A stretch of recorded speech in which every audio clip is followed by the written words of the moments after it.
एक विशाल पिरामिड के ऊपर हजारों लोगों की भीड़ के सामने मौत का खेल चल रहा था। ये स्टोन सिटी थी, माया सभ्यता का केंद्र, जहां देवताओं को खुश करने के लिए जिंदा इंसानों की बलि दी जा रही थी। इसी भीड़ में पूरे शरीर पर नीला रंग पोते कई कैदियों के साथ जगवार पौ भी अपनी बारी का इंतजार कर रहा था। ये वही जगवार पौ था जो कुछ दिन पहले तक अपने घने जंगल का राजा, एक बेहतरीन शिकारी और एक खुशहाल परिवार का मुखिया था। लेकिन आज वो लुटेरों का बंदी बनकर बलि की वेदी पर चढ़ने के लिए यहाँ लाया गया था। उसकी आंखों के सामने ही एक एक करके उसके साथियों का दिल निकालकर उन्हें मौत के घाट उतारा जा रहा था। उनकी लाशों और कटे हुए सिरों को पिरामिड की सीढ़ियों से नीचे फेंका जा रहा था। और अब अगली बारी जगवार पौ की थी। उसने मन ही मन अपनी गर्भवती पत्नी सेवन और अपने छोटे बेटे को याद किया, जिन्हें वो लुटेरों से बचाने के लिए एक सूखे कुएं में छुपा कर आया था। उसने उनसे वादा किया था कि वो वापस लौटेगा, पर अब उसे लगा कि सब कुछ खत्म हो चुका है। उसे बलि की वेदी पर लिटा दिया गया। पुजारी ने अपना तेज धार चाकू उठाया। वो जैसे ही जगवार पौ का पेट फाड़ कर उसका दिल निकालने वाला था कि तभी अचानक एक चमत्कार हुआ। आसमान में सूर्य ग्रहण लग गया। दिन दहाड़े पूरे शहर पर अंधेरा छा गया। लोग इसे देवता का श्राप मानकर डर गए और इधर उधर भागने लगे। लेकिन थोड़ी ही देर में सूर्य ग्रहण छट गया और फिर से धूप निकल आई। मुख्य पुजारी ने इसे देवता का संकेत माना। उसने जोर से ऐलान किया, हमने देवता की प्यास बुझा दी, वो हमसे खुश हो गए हैं, अब सूखा और बीमारी खत्म हो जाएगी। ये सुनते ही शहरवासी खुशी से झूम उठे और बलि रोक दी गई। जगवार पौ और बचे हुए कैदियों की जान बच गई, लेकिन उनकी आजादी अभी दूर थी। लुटेरों का सरदार जीरो वुल्फ उन्हें आजाद करने की बजाय शहर के बाहरी इलाके में बने एक खुले मैदान में ले गया। उस मैदान के आखिरी छोर पर मक्के का एक लंबा चौड़ा खेत था। जीरो वुल्फ ने कैदियों से कहा, जो भी दौड़कर उस मक्के के खेत तक पहुंच जाएगा वो समझो आजाद हो गया। उसने एक एक करके कैदियों को छोड़ना शुरू किया और जैसे ही कैदी अपनी जान बचाने के लिए भागने लगते, पीछे से जीरो वुल्फ और उसके साथी उन पर तीरों और भालों की बारिश शुरू कर देते। सभी कैदी खेत तक पहुंचने से पहले ही मारे जा रहे थे। अब बारी थी जगवार पौ की। लुटेरों ने जब उसे रिहा किया तो वो बड़ी ही चतुराई से सीधी दिशा में भागने की बजाय तीर और भालों से बचने के लिए टेढ़ा मेढ़ा दौड़ने लगा। वो उस कला को जानता था जो उसके पिता फ्लिंट स्काई ने उसे सिखाई थी। पीछे से उस पर तीर और भालों की बारिश शुरू हो गई।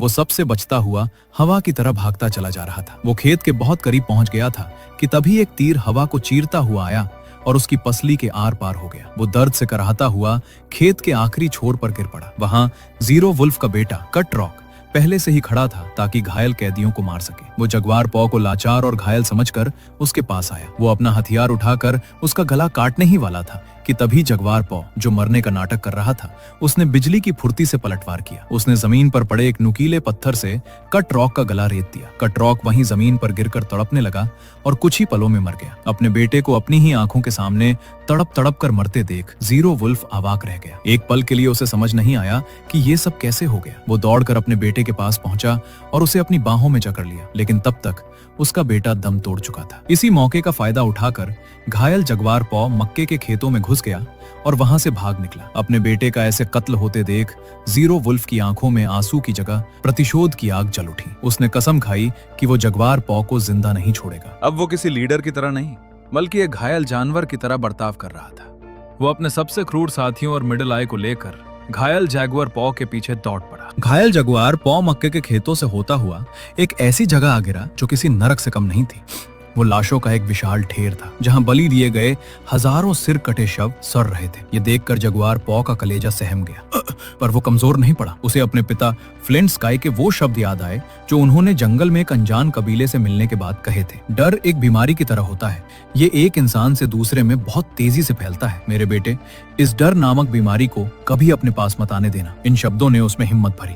उसने उन लाशों को पार किया और एक घने जंगल के किनारे जा पहुंचा। और जब तक जीरो वुल्फ और उसके साथी मक्के की फसल पार करके दूसरी तरफ पहुंचे, वो घने जंगल में छिप चुका था। जीरो वुल्फ और उसके साथी बिना देरी किए जंगल में घुसे और जगुआर पौ का पीछा करने लगे। घायल जगुआर पौ अपनी जान हथेली पर लिए आगे आगे और जीरो वुल्फ और उसके क्रूर साथी किसी पागल कुत्ते की तरह उसके पीछे। काफी दूर भागने के बाद घाव और थकान के कारण अब जगुआर पौ के लिए एक भी कदम दौड़ पाना नामुमकिन हो गया था। वो बड़ी चालाकी से एक ऊंचे पेड़ पर चढ़कर छिप गया। जीरो वुल्फ और उसके साथी उसका पीछा करते हुए आगे निकल गए, लेकिन कुछ दूर जाने के बाद उन्हें एहसास हुआ कि एक घायल इंसान इतनी जल्दी इतनी दूर तक नहीं भाग सकता। तभी एक लुटेरे की नजर मिडल आई की पीठ पर पड़ी, जहां ऊपर से खून की एक ताजा बूंद टपकी थी। वो तुरंत समझ गए कि जगुआर पौ पीछे किसी पेड़ पर ही छिपा बैठा है। वो सब उसे खोजने के लिए वापस पलटे। इधर जगुआर पौ जिस पेड़ पर छिपा था, वहां एक खूंखार ब्लैक पैंथर का बसेरा था। जब जगुआर पौ पेड़ पर छिपा, तब तब तेंदुआ शिकार पर गया हुआ था, लेकिन जब वो लौटा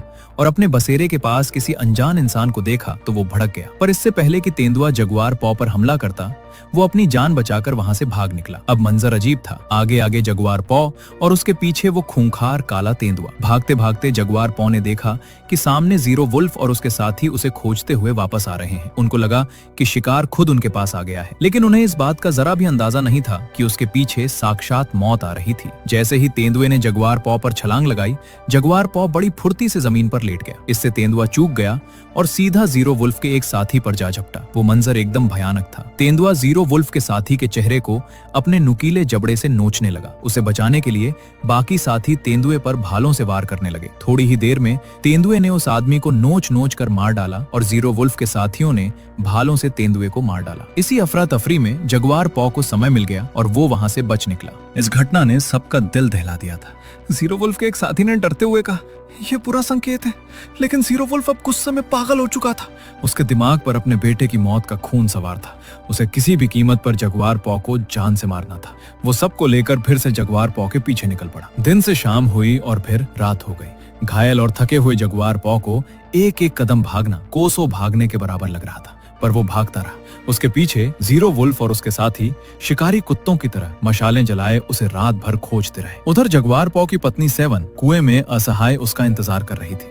उसका बच्चा भूखा प्यासा उन्हीं पत्थरों पर सो गया था। जगुआर पॉ जीरो वुल्फ और उसके साथियों से बचता हुआ रात भर भागता रहा। सुबह हो गई और अभी भी जीरो वुल्फ और उसके साथी जगुआर पॉ के शरीर से छूटते नीले रंग के निशानों के सहारे उसका पीछा करते रहे। तभी अचानक जीरो वुल्फ के एक साथी को एक भयानक जहरीले सांप ने डस लिया। उसके शरीर में सांप का जहर फैलने लगा और वो देखते ही देखते वहीं तड़प तड़प कर मर गया।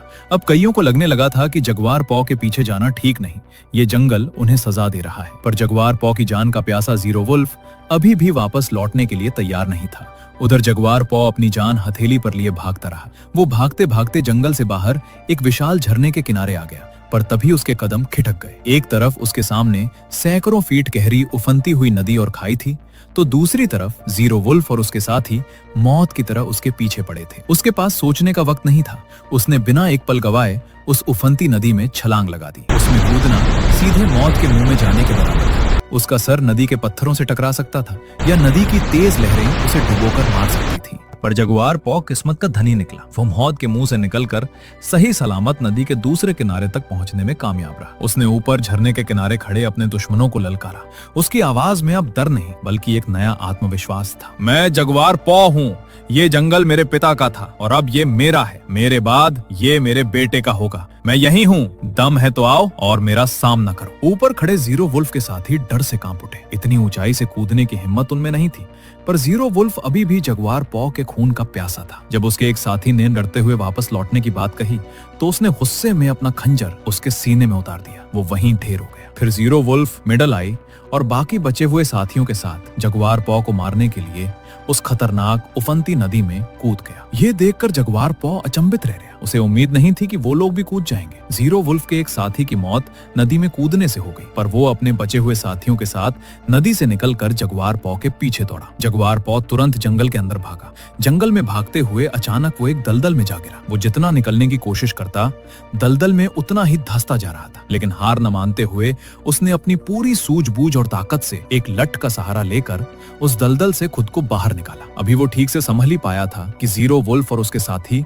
बिल्कुल करीब आ पहुंचे। तभी जगुआर पॉ की नजर एक पेड़ पर लटकते हुए एक बड़े जहरीले मधुमक्खी के छत्ते पर पड़ी। उसने बिना देरी किए एक पत्थर मारकर वो छत्ता तोड़ दिया और उसे सीधा अपने दुश्मनों के बीच फेंक दिया। हजारों गुस्साए मधुमक्खियों ने जीरो वुल्फ और उसके साथियों पर हमला बोला। वहां भगदड़ मच गई। इतने में जगुआर पॉ को वहां से भागने का मौका मिल गया। इधर कुएं की गहराई में फंसी जगुआर पॉ की पत्नी सेवन ने और इंतजार करने की बजाय वहां से खुद को निकालने का फैसला किया। उसने रस्सी के एक सिरे पर एक भारी पत्थर बांधा और अपनी पूरी ताकत से उसे ऊपर फेंकना शुरू किया। कई बार नाकाम होने के बाद आखिरकार उसकी मेहनत रंग लाई। इस बार वो पत्थर ऊपर एक चट्टान में जाकर फंस गया। सेवन उस रस्सी के सहारे ऊपर चढ़ने की कोशिश करने लगी। वो कुछ कदम ऊपर चढ़ने में कामयाब भी रही कि तभी ऊपर चट्टान पर फंसा हुआ पत्थर निकल गया और वो धड़ाम से नीचे जा गिरी। वो गर्भवती थी। गिरने से लगी चोट के कारण उसके पेट में तेज दर्द शुरू हो गया। उधर जगुआर पॉ अब अपने जंगल में था। ये उसका इलाका था। अब भागने का वक्त खत्म हो चुका था। उसने तय कर लिया कि अब वो शिकार नहीं बल्कि शिकारी बनेगा। उसने जंगल में पाए जाने वाले एक बेहद जहरीले मेंढक को देखा। उसने बड़ी सावधानी से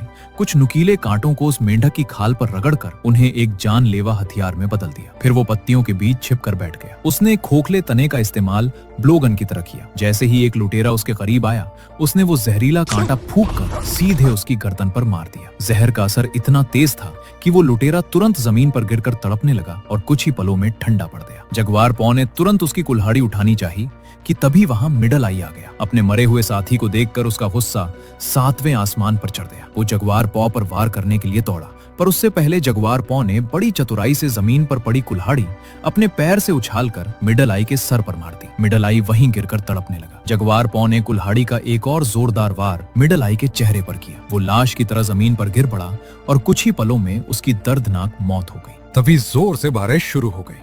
जगुआर पॉ को अपनी पत्नी और बेटे की चिंता हुई, क्योंकि अगर कुएं में पानी भर गया तो उनका बचना नामुमकिन हो जाएगा। वो तुरंत कुएं की तरफ दौड़ पड़ा। उधर बारिश का पानी सचमुच कुएं में भरने लगा, जिसे देखकर सेवन और उसका बेटा डर से सहम गए। जंगल में जब जीरो वुल्फ ने मिडल आई और अपने एक और साथी को मरा हुआ पाया तो वो आग बबूला हो उठा। वो गुस्से में चीखता हुआ जगुआर पॉ के पीछे दौड़ा। जगुआर पॉ भागते हुए आखिरकार उस कुएं तक पहुंचा, जहां उसकी पत्नी और बच्चा कुएं में भरते पानी में अपनी जान बचाने की कोशिश कर रहे थे। जगुआर पॉ तुरंत उनकी मदद करने के लिए आसपास रस्सी या कुछ और ढूंढने लगा कि तभी वहां जीरो वुल्फ आ गया। उसने जगुआर पॉ पर हमला कर दिया। जगुआर पॉ बुरी तरह से घायल और कमजोर हो चुका था। वो चाह कर भी जीरो वुल्फ से नहीं लड़ सकता था, पर यह उसका जंगल था और उसके चप्पे चप्पे को वो जानता था। ये वही जगह थी जहां उसने अपने दोस्तों के साथ मिलकर एक विशाल सूअर का शिकार किया था। वो तुरंत जीरो वुल्फ से बचने के लिए जंगल में भागने लगा। जीरो वुल्फ उसके पीछे दौड़ पड़ा। कुछ दूर जाकर जीरो वुल्फ ने मौका पाते ही जगुआर पॉ पर तीर चलाया, जो उसके सीने के आर पार उतर गया। जगुआर पॉ घायल होकर जमीन पर गिर पड़ा। जीरो वुल्फ गुस्से में जीत की खुशी में घायल जगुआर पॉ की तरफ दौड़ा, लेकिन उसे अंदाजा नहीं था कि वो जगुआर पॉ के जाल में फंस चुका था। उसने जैसे ही आगे कदम बढ़ाए, उसके पैर से लगकर शिकार के लिए बनाए गए हथियार का फंदा खुल गया और कई नुकीले भाले सीधे उसके पेट और सीने के आर पार हो गए। वो जगुआर पॉ की आंखों के सामने किसी जानवर की तरह तड़प तड़प कर मर गया। इधर कुएं में पानी जगुआर पॉ की पत्नी सेवन की गर्दन तक आ पहुंचा था और इसी मौत के साए के बीच उसे लेबर पेन शुरू हो गई। उसने बेमिसाल हिम्मत दिखाई और पानी से भरे उस कुएं में ही अपने दूसरे बच्चे को जन्म दिया। उसने तुरंत अपने नवजात शिशु को पानी के ऊपर उठा लिया ताकि वो सांस ले सके। जीरो वुल्फ मर चुका था, पर अभी भी उसके 2 साथी जिंदा थे। उन्होंने जगुआर पॉ का पीछा करना शुरू किया। जगुआर पॉ भागता हुआ समंदर के तट पर आ पहुंचा, पर अचानक उसके और पीछा कर रहे जीरो वुल्फ के साथियों के कदम ठिठक गए। उन्होंने समंदर में कुछ ऐसा देखा जो उन्होंने पहले कभी नहीं देखा था। 4 विशाल नावों से कई अनजान लोग उनके जंगल तक पहुंच चुके थे, जिनके हाथ में लोहे के बने तरह तरह के नुकीले हथियार और बंदूकें थीं। ये स्पेनिश लोग थे जो एक नई दुनिया की खोज में आए थे। जगुआर पॉ समझ गया कि अब ये जंगल पहले जैसा सुरक्षित नहीं रहा। एक खतरा खत्म हुआ था तो दूसरा, उससे भी बड़ा खतरा उनके दरवाजे पर दस्तक दे चुका था। वो मौका पाकर वहां से भागा और कुएं के पास आया। कुएं में अभी भी उसकी पत्नी अपने दोनों बच्चों के साथ जिंदा उसका इंतजार कर रही थी। उसने तीनों को जल्दी से बाहर निकाला। वो जानता था कि अब ये जगह उनके लिए सुरक्षित नहीं है, इसलिए एक नए बसेरे की तलाश में वो अपनी पत्नी और बच्चों के साथ जंगल की गहराइयों में वापस चल पड़ा, एक नई शुरुआत करने के लिए। जगुआर पॉ ने जीरो वुल्फ और उसके खूंखार दरिंदों को तो धूल चटा दी और अपने परिवार को उस मौत के कुएं से बचा भी लिया, लेकिन समंदर के तट पर आई उन अनजान और विशाल नावों ने एक नए और भयानक तूफान का इशारा दे दिया था। क्या जगुआर पॉ अपने परिवार को इन नए लोहे के हथियार और बंदूकों वाले दुश्मनों से बचा पाएगा? क्या इन स्पेनिश नावों का आना उस पूरी माया सभ्यता का हमेशा के लिए अंत था, या फिर उस घने जंगल की गहराइयों में जगुआर पॉ को अब अपनी जिंदगी की सबसे बड़ी लड़ाई लड़नी बाकी थी? दोस्तों, आपको क्या लगता है, इन अनजान दुश्मनों के आने के बाद जगुआर पॉ और उसके नए बसेरे का क्या अंजाम हुआ होगा? अपने थॉट्स और थ्योरीज मुझे कमेंट्स में जरूर बताना। अगर आपको हिम्मत, सर्वाइवल और अपने परिवार के लिए किसी भी हद तक गुजर जाने की ये कहानी पसंद आई हो तो वीडियो को एक लाइक जरूर करें और ऐसी ही दमदार सस्पेंस से भरी कहानियों के लिए हमारे चैनल को सब्सक्राइब करना बिल्कुल ना भूलें। मिलते हैं आपसे अगली वीडियो में एक और जबरदस्त और रहस्यमयी कहानी के साथ। तब तक के लिए अपना ख्याल रखें। शुक्रिया।